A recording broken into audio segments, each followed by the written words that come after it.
Hi everyone, this is Dan Mumm with Huntington and Ellis here with your weekly market update for the Vegas real estate market. In the last 7 days, we saw a total of 891 new listings come on the market and just 628 which sold.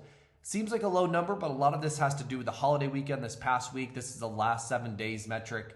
And of course, over the holidays, a little bit less people working and shopping. We'll see a lot of those contracts come in this week, most likely, which will reflect in this week's numbers.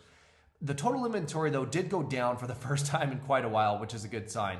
Now, a lot of that has to do with the first of the month because listing contracts typically go into the end of the month, so there's always a big slough of inventory that comes off right at the beginning of the month. We'll probably see a lot of that rebound this week as well, but nevertheless, good to see that the inventory is not explosively growing. One thing to point out is that there is still plenty of demand. There's a lot of comments about the market being bad or being awful and no homes are selling. And as you can see, if you really look at the stats, that's just simply not true. If you look at the past 6 months, really, there's been an average of about 700 to 800 homes selling every single week, which is a very healthy, normal amount of demand here. The issue is just that there's more and more inventory, so the buyers have more to choose from, which puts more pressure on sellers.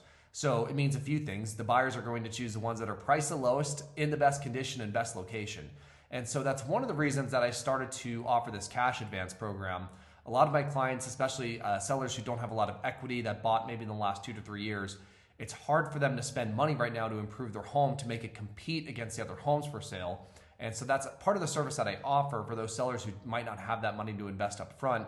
I'm willing to do that for them up to $3,000. We recently did this on a listing that really needed an interior paint job, and it made a huge difference. We had it professionally painted, professionally cleaned, and it made a huge difference in the outcome. The before and after was outstanding, caused the home to sell very quickly, and it probably would have struggled if we didn't do that. So if you have questions on that, or if you want to take advantage of that, please let me know. But I'll be in touch next week with the stats, and I'll talk to you soon. Thanks so much.